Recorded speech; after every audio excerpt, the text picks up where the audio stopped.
ভিতৰত আপুনি 35খন সিটত আপুনি আগবাঢ়ি আছে কেণ্ডিডেট চাওক আমি 35খন সিটৰ ভিতৰত আমি আজিও আশাবাদী 30+ আমি জিকিব পাৰিম আজি বহুতে কয় যে বিজেপি জিকিব কংগ্ৰেছ জিকিব বিপিআই বিপিএল চাওক দেখে ইপিপিএল বিপিএফৰ বিশেষকৈ ইপিপিএলতো 10টা যিটো আমাৰ অপেন চিট তেওঁলোকৰ তাত কোনো জিকাৰ অংকই নাই তেওঁলোকে দেখ মানে মানে কি কয় 30লৈকে আহি গ'ল আৰু 30ৰ ভিতৰতো বহুতকেইটা সমষ্টি মই ইভেন যিবিলাক ঘূৰিছোঁ মই কোকৰাঝাৰ পাৰ্টে কওঁ আমাৰ একেবাৰে দতমাৰ পৰা আৰম্ভ কৰি কচুগাঁও তাৰপিছত এইফালে জমদুৱা চৰাইবিল পৰ্বতজোৰা তেওঁলোকৰ কোনো জিকাৰ অংক নাই তেওঁলোকে অলপ ছেকেণ্ড পজিশ্যনত মানে হেৰিত আছে আপোনাৰ বাঘংগুৰি চালাকাটি ইপিএল জিকাৰ কোনো অংক নাই ঠিক তেনেকৈ আমাৰ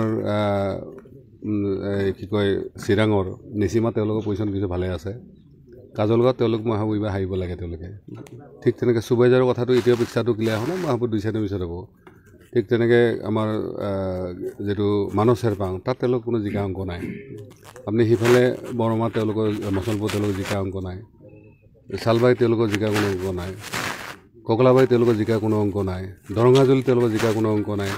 গুৱাহাটীত মই ভাবোঁ আজিও আমাৰ কেণ্ডিডেট আগবাঢ়ি আছে তাত প্ৰমোদৰ খুব বেছি এতিয়ালৈকে 12 বা 13,000 ভোট হয়তো মেক্সিমাম পালে তাতকৈ বেছি নাপায় যদি মেক্সিমাম হয়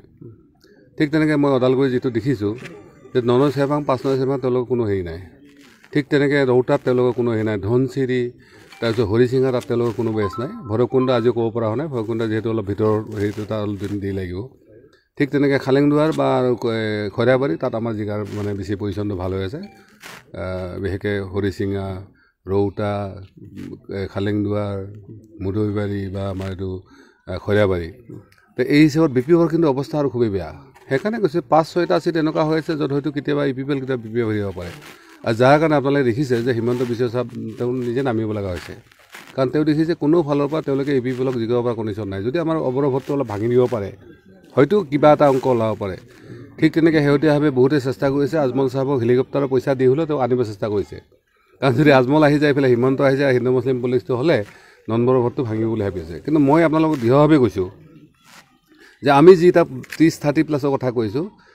আমি বহুত এটা কেলকুলেশ্যন কৰি বিগত আমাৰ 19ৰ যিটো অভিজ্ঞতা তাৰ পৰা আমি আৰু ষ্ট্ৰেটেজি আমি সেইটোৱে ওলাইছোঁ যে আমি সন্মুখত কোন আহে আমাৰ কাৰণে ডাঙৰ কথা নাই সন্মুখত দেখোঁ যে তেওঁ আমাক ক্ষতি কৰিব পাৰে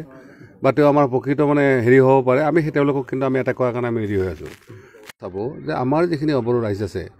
তেওঁলোকে বিভিন্ন দিশৰ পৰা বিশেষকৈ আজি বিটিআৰ চুক্তি হোৱাৰ পিছত যে তেওঁলোকৰ মানে মাটি ডিনাই কৰা হ'ল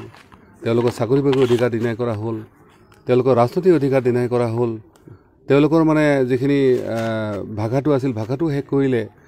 আৰু যেহেতু এই কামখিনি বিজেপি ইপিপিএল একেলগে লগ লাগি গৈছে আৰু ফিল্ডত তেওঁলোকৰ অপেন চিক্ৰেট অলৰেডি মানে তেওঁলোকৰ ডিক্লেয়াৰ হৈয়ে গৈছে কিছু ক্ষেত্ৰত তেওঁলোকে হয়তো লাভ হ'ব বুলি ভাবিছে কিন্তু অভাৰঅল মই ভাবোঁ তেওঁলোকৰ লোকচানটো হ'ব আৰু আমি বিশেষকৈ হিমন্ত বিশ্ব শৰ্মা ডাঙৰীয়া এতিয়া বিজেপি নহয় হিমন্ত বিশ্ব শৰ্মা ডাঙৰীয়া লাগিছে অসমৰ ক্ষেত্ৰত তেওঁ উপযুক্ত হ'ব পাৰে বা নৰ্থ ইষ্টৰ ক্ষেত্ৰত হ'ব পাৰে কিন্তু বিটিচিৰ ক্ষেত্ৰত তেওঁ মানে কাৰণ বিগত সময়খিনিত 2টা চুক্তি কৰাত তেওঁ মুখ্য ভূমিকা আছিল বিটিআৰ হওক বিটিচি হওক ঠিক তেনেকৈ ভাষাটো যি শেষ কৰিলে তাত তেওঁৰ মুখ্য এটা ভূমিকা আছিল কাৰণ তেওঁ নিজৰ মাতৃকো যদি সোধে যে মই তাত অসমীয়া ভাষাটো চৰকাৰী ভাষাৰ পৰা নমাই দিয়াৰ ফলত কি ধৰণৰ হেৰি হ'ব পাৰে তেওঁ মাতৃ হয়তো ভালকৈ জবাব দিওঁ কাৰণ তেওঁ অসম সাহিত্য সভাৰ তেওঁ ভাইচ প্ৰেচিডেণ্ট হয়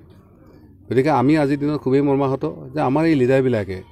আমি তেওঁলোকক বহুত শ্ৰদ্ধা সন্মান কৰোঁ তেওঁলোকে কিন্তু আমাৰ মানুহখিনিৰ যিটো আৱেগ যিটো অনুভূতি তেওঁলোকে সেইটো ফিল কৰিব নালাগে তেনেকুৱা মানুহক যদি কালি কোনোবাই শাসনভাৰ গতাই দিয়ে মই ভাবোঁ বিটিচিবাসী সুৰক্ষিত নহয় মই সেইকাৰণে কৈছোঁ যে বিটিচিৰ যিখিনি সমস্যা আমাৰ অভ্যন্তৰীণ সমস্যা বড়োবোৰৰ যিয়ে নহওক আহি থকা দিনত আমি ভাবোঁ যে পলিটিকেলি আমি এইখিনি সমাধান কৰিব পাৰিম কিন্তু ইয়াৰ পৰা যদি কোনোবা বাহিৰৰ পৰা মানুহবিলাক আহি ইয়াত তেওঁলোকে কেৱল ৰাজনীতি কৰাৰ কাৰণে আহে সেইটো কিন্তু অভাৰঅল হয়তো অসমৰ প্ৰেক্ষাপটত সুদূৰ প্ৰসাৰী এটা মানে হেৰি হ'ব যদি তেওঁলোকে কিবা কাৰণত ইয়াত হাৰি যায় কিবা কাৰণত হাৰটো খাটাং তেওঁলোকে যদি এটাও চিট নাপায় সেই প্ৰভাৱটো কিন্তু 21ত খুব হাহাকাৰ হ'ব আৰু ইয়াৰ কাৰণে আৰু কিছু প্লেনিং আছে তেওঁলোকৰ মই সময় যিহেতু হোৱা নাই অলৰেডি আমি সেই ধৰণৰ ইনফৰ্মেশ্যন ডাটা বা তাৰ কাৰণে যিখিনি আমাৰ হেৰি গোটেইখিনি আছে যে ইলেকশ্যনলৈ তেওঁলোকৰ আৰু কিছুমান ভয়ংকৰ এনেকুৱা ধৰণৰ মানে বিষয় আছে যিখিনি হয়তো মই উপযুক্ত সময়ত ক'ম আজি এইখিনি কথা নকওঁ আপোনালোকক হেৰি কৰি থ'লোঁ কিন্তু অভাৰঅল আমি এটা কথা বিশ্বাসী বা আমাৰ দৃঢ় বিশ্বাস যে আমি এইবাৰ 30+ চিট লৈ আমি জিকিব পাৰিম আপোনাৰ মূল ইছ্যু কি ৰাইজৰ কাৰণে যিটো আপুনি নিৰ্বাচনত চাওক মূল ইছ্যুটো হ'ল আমাৰ মাটি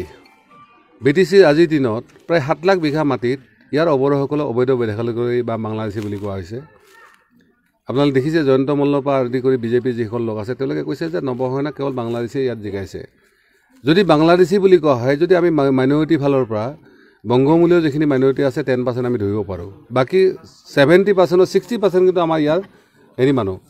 তেওঁলোককো তেওঁলোকে বিদেশী কৰাইছে দ্বিতীয়তে ভাষাৰ ক্ষেত্ৰত যে অসমীয়া ভাষাটো সহযোগী ভাষা কৰাৰ লগে লগে আজি আপোনালোকে দেখিছে যে ডাক বিভাগৰ চাকৰি ওলাইছে তাত BTCৰ কাৰণে কেৱল বড়ো ভাষাতে ফৰ্ম ফিল আপ কৰিব লাগিব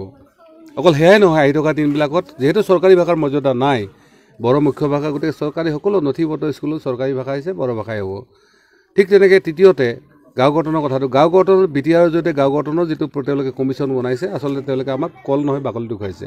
কাৰণ গাঁও গঠন কেৱল 52খন গাঁও হোৱাৰ কথা তেওঁলোকে 600 গাঁও সোমাব কিন্তু 52খন গাঁও গঠন কিন্তু ইয়াৰ অলৰেডি 664খন গাঁও 964খন গাঁৱে কেছ কৰিছিলে আৰু সেই গোটেইখিনি আচলতে গাঁও ওলাই যাব লাগে সেইটো ঠিক তেনেকৈ চাকৰি হওক সংস্থাপন হওক এই গোটেইবিলাক মুখ্য বিষয় হ'ব আৰু আমাৰ যিখিনি ইছ্যু সেইটো কোনো হিমন্ত বিশ্বই বা কোনো এইটো কিন্তু ডেলিট কৰিব নহয় 21ৰ ভূমিকা কি হ'ব আপোনালোকৰ GSP চাওক ইয়াত সকলোৱে জানে যে GSP যদি চৰকাৰ হয় 2020ত তেতিয়াহ'লে 21ত BTC কেন্দ্ৰিক 12ৰ পৰা 16 17টা চিট যিকেইটা আছে তেতিয়াহ'লে এই দলে কিন্তু পাব আপোনালোকে কাৰ পক্ষত যাব যেহেতু কংগ্ৰেছ UDF য'ত গঠবন্ধন বান্ধি চাওক আজিলৈকে আমাৰ কাৰো লগত গঠবন্ধন নাই আৰু যেহেতু আমি অৱৰোহ হিচাপে ইয়াত আমি এটা সংগঠিত হৈ মানে শক্তি এটা আছোঁ গতিকে মই ভাবোঁ MLA জিকাৰ কাৰণে আমি যদি সঁচাকৈ অসম চৰকাৰ দখল কৰিব বিচাৰোঁ যে আমি যদি 30 40 বা 50টালৈকে চিট আমি বিচাৰোঁ তেতিয়াহ'লে হয়তো আমি কাৰোবালৈ যাব লাগিব পাৰে কিন্তু BTC কেন্দ্ৰিক যি 16 17টা 18টা চিটত যুঁজাৰ কাৰণে আমাক কৰা সহায় নালাগে সেইকাৰণে যিহেতু BTC ইলেকশ্যনে গোটেইখিনি দিক নিৰ্ণয় কৰিব BTC ইলেকশ্যনৰ পিছত আমি সেই বিষয়ে সিদ্ধান্ত ল'ম সেই বিষয়ে আলোচনা হ'ব আৰু আমাৰ বোধেদি যে এইকাৰণে BTC ইলেকশ্যনটো ইম্পৰ্টেণ্ট হৈছে সকলো পাৰ্টিৰ কাৰণে সেই বিজেপি হওক কংগ্ৰেছ মহাজোঁটবন্ধন হওক আমি কংগ্ৰেছ মহাজোঁটবন্ধনৰ এটা কথা ক্লিয়াৰলি কৈছোঁ যে BTCত বিজেপি নিচিনা তেওঁলোকে যদি আমাক মানে হেক কৰাৰ বা আমাক হৰুৱাৰ ষড়যন্ত্ৰ নকৰে তেতিয়াহ'লে হয়তো 21ত আমি তেওঁলোকৰ থাকিব পাৰোঁ কিন্তু যদি তেওঁলোকে ষড়যন্ত্ৰমূলকভাৱে আমাক BTCত হৰাৰ কাৰণে প্লেনিং কৰে তেতিয়াহ'লে কিন্তু অসুবিধা আছে আমি আজমল চাহাবক কৈছোঁ যে BTC নিচিনা ইলেকশ্যন তাত তেওঁলোকে 3 বা 4টা জিকাৰ কাৰণে মই ভাবে আজমল চাহাব ডাঙৰীয়া ইয়াত অহাৰ কোনো দৰকাৰ নাই যদি তেওঁলোকে আহি আমাৰ নম্বৰৰ ভোটটো বা ইয়াৰ হিন্দু মুছলিম খেলিব আহে অট'মেটিকলি আমি 21ত ছাপোৰ্ট দিব নোৱাৰিম গতিকে এনেকুৱা প্ৰসংগ কিছুমান আছে বিজেপিয়ে BPFক চাওক তেওঁলোকৰ 5 বছৰ যিটো শেষ হোৱা নাই 5 বছৰ নিশ্চিত ভাৱে থাকিব মই আগতেও কৈছিলোঁ যে এখন নাটক হয়তো এখন ডামাৰ শেষ এটা হেৰি মানে নৃত্যনাটিকা কি কয় দৃশ্য হ'ব পাৰে যে অকস্মাত ইলেকশ্যনৰ আগে আগে BPF হয়তো ছাপৰ্টটো উইথড্ৰ কৰি ল'লে কিন্তু এইটো অলৰেডি বহুত অভাৰ হৈ গৈছে মই কালিও কৈছোঁ পৰহিও কৈছোঁ যে BPF EPPL বা বিজেপিৰ কাজিয়াটো গিৰেক ঘৈণীয়েকৰ কাজিয়া নিচিনা সেইটো কেতিয়াও ডিভৰ্চলৈকে বা তালাকলৈকে নাযায় এইটো বুজাবুজি হ'ব আৰু 21ৰ ইলেকশ্যনটো যেহেতু বিজেপিৰ কাৰণে গুৰুত্বপূৰ্ণ তেওঁলোকে বড়োসকলৰ যিবিলাক ৰাজনীতিক আছে তেওঁলোকক সহায় ৰাখিব কাৰণ তেওঁলোকক যিমানকেইটা ট্ৰাইবেল চিট লাগে আছে অসমত সেইকেইটা তেওঁলোকক লাগে আৰু বিজেপিৰ অংকটো এইটো যে ট্ৰাইবেল চিটখিনি টোটেলি ল'ব পাৰে ঠিক তেনেকৈ আপাৰ আছামৰ যদি 43 চিট ল'ব পাৰে তেতিয়াহ'লে তেওঁলোকৰ 60+ চিট হৈ যাব আৰু তেওঁলোকে যিহেতু কিছুমান এতিয়া ধৰি লওক আজি AIDFৰ কথাটো কৈছে যে AIDFে যদি কিবা কাৰণত 15টা জিকি যায় যেনেকুৱা এটা কথা ওলাইছে যে জম্মু কাশ্মীৰৰ নিচিনা মেহবুবা মুক্তি পাৰ্টি যেনেকৈ ছাপৰ্ট দিলে বিজেপি যদি কম হৈ যায় তেওঁলোকে ছাপৰ্ট দি দিব কাৰণ ৰাজনীতিত সকলো সম্ভৱ ইতিমধ্যে এই কথাটো প্ৰমাণ হৈ গৈছে এইটো আজি মই কোৱা কথা নহয় ইতিহাসৰ জনা দিনৰ পৰা আমি এই ধৰণৰ হৈছে আৰু যিহেতু জম্মু কাশ্মীৰত য'ত তেওঁলোকে সুকীয়া খালিস্তান বিচাৰে কি কয় সুকীয়া মানে জম্মু কাশ্মীৰ বিচাৰে তেনেকুৱা পাৰ্টি এটাই যেতিয়া বিজেপি ছাপৰ্ট লৈছে বা বিজেপি ছাপৰ্টৰ চৰকাৰ বনাইছিল আজমল চাহাবটো এই ক্ষেত্ৰত যথেষ্ট মানে কি কয় নৰম বা তেওঁ এনেও তেওঁৰ বহুতৰ লগত ভাল বুলি সকলোৱে জানে গতিকে তেনেকুৱা সম্ভৱ হ'ব পাৰে গতিকে 21ৰ ৰাজনীতি অলপ বেলেগ 20ৰ ৰাজনীতি বেলেগ আৰু বিজেপিৰ দল বুলি তেওঁ নাজানে বোলে GSP কি বস্তু তেওঁ বুলি নাজানে মই আপোনালোকক এটা চিক্ৰেট কথা কওঁ আপোনালোকৰ মিডিয়া হাউচক সুধি চাব যে এটা কথা ক্লিয়াৰ ইনষ্ট্ৰাকশ্যন আছে বা তেওঁলোকে অলপ আণ্ডাৰষ্টেণ্ডিং কৰাৰ চেষ্টা কৰিছে যে নৱশইনীয়া GSP অৱৰৰ কথা যাতে কোনো কাৰণে মিডিয়াটো নাহে বা তেওঁলোকক ক্লিয়াৰলি কোৱা আছে যে নৱশইনীয়াক যাতে জগাই নলয় কাৰণ এতিয়া হাগ্ৰামা আৰু দুটা HC লাগি আছে আৰু 3 নম্বৰ HC আহিলে তেওঁলোকে নৱেৰ হৈ যাব তেওঁলোকে সেই কথাটো জানে সেইকাৰণে হীৰা শইনাক বাদ দি তেওঁলোকে খেলটো খেলিব আছে কিন্তু এটা কথা ক্লিয়াৰ যে BTC ইলেকশ্যন আমি জিকিম বুলি খেলিছোঁ আমাৰ মূল মন্ত্ৰ যুঁজিম জিকিম জীয়াই থাকিম আৰু ইয়াত হীৰা শইনাৰ বাহিৰে কোনো পাৰ্টি ইয়াত মূল চাফা হৈ যাব নৱেৰ হৈ যাব ইয়াত কোনে চেলেঞ্জ কৰে কৰক তেওঁলোকে টিভিত উঠাই মিডিয়াত উঠাই মই কৈছোঁ নহয় আমাৰ মিডিয়াত নুঠিলেও কথা নাই আমাৰ কথা নক'লেও কথা আমি ঘৰে হৈ যাম আপুনি চাব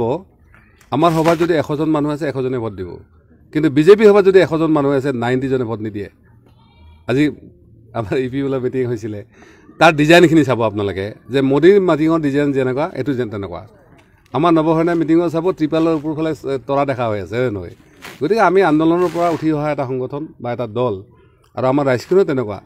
নিচলা মানে হেৰি একো নহয় মানুহ গতিকে আমি আৰু ইমানখিনি আমি হাই প্ৰফাইল আমাৰ প্ৰচাৰো নালাগে সভাও নালাগে কিন্তু এটা কথা তেওঁলোকে নাম লওক নলওক তেওঁলোকে এটাই ভয় কৰে হীৰা খনে কয় 3 নম্বৰ ইচ্ছুক